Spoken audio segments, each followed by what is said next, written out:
Саламатсыздарбы, урматтуу коллегалар, урматтуу төрага, урматтуу премьер-министр. Мага кече жаштар келишти. Ошол трибунадан бир ооз айтып кой деп суранышты, мен ошонун үчүн эле чыктым. Жаштар айтып атышат. Но кече 5 октябрда эмне үчүн бул чоң толкундоо болду? Бул бир гана шайлоонун жыйынтыгы менен шайлоо адилетсиз өткөн үчүн биз баарыбыз площадка чыктык, бир гана шайлоонун жыйынтыгын жокко чыгарып бердип. Ошол ишке ашты. Андан кийин силер парламент 3 жолу премьер-министрди шайладыңар чогулуп дейт. 2 жолу спикерди шайладыңар. Негизги маселени шайлоо. Эмне ошол жерде кемчилик кеткенди оңдоону силер четке кагып, силер ошол маселе карааларда бири-бириңер менен урушуп, жакалашып, бизди элдин кызыкчылыгын, жаштардын кызыкчылыгын дагы четке кагып атасыңар дейт. Мен урматтуу депутаттар суранам сиздерден. Бул менин жеке кызыкчылыгым эмес. Жаштардын ушул бүгүнкү болуп аткан кемчилдикти оңдойлу деген 3 эле поправка киргизели деп атабыз. Ушуну киргизип берели.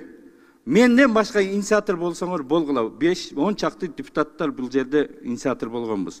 Башкасы алып чыксын. Ушуну бүгүн айта турган сөз эмес эле, айттым. Эртеңби бүрсүгүнү төрага лидерлер жыйналалы.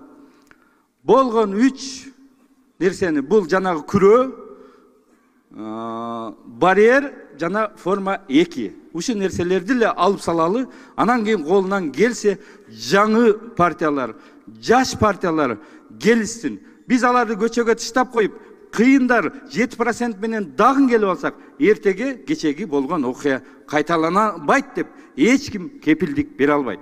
Урматтуу төрага, премьер-министр, сиздерден суранычыбыз, жаштар дагы сиздерге жеткизип кой деп айтты. Парламентке депутаттарга жеткизип деп айтты. Ошолордун сөзүн мен чыгып айтып атам. Келиңиздер, оңдоп берели. Кетирген кемчилдикти акыркы күндөрү ушул парламент оңдоп бер. Мурда ушуну дагы көтөргөнүбүздө болбой койгонсуздар, мына отурасыздар. Жок болбойт. Такыр болбойт. 9га туруп алга 7ге араң түшүргөнбүз. 5 миллиондон кем болбосун дегенсиздер. Форма 2-ни ошондо жакалашканга чейин барганбыз. Болбой койгонсуздар. Жыйынтык эмне болду? Азыр ушу менен кайра шайлоого барабызбы? Ойлонуңуздар, келиңиздер, урматтуу коллегалар, суранам. Жаштардын атынан суранам. Жаштардын сөзүн сиздерге айтып атам.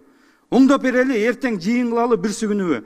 Мына 6 ноябрдан кечиктирилбеген шайлоо таркагандан 1 айдын ичинде кечиктирилбес шайлоо кайрадан объявить этилип, шайлоо болуш керек 2 айдын ичинде. Биз андан эч ким мыйзамды буза албайт. Значит, шайлоо болот. Шайлоого ушул мыйзам, ушу менен барсак, бул кечегини кайра кайталайбыз. Өзүбүзгө келели. Келиңиздер. Оңдоп берели. Рахмат. Рахмат.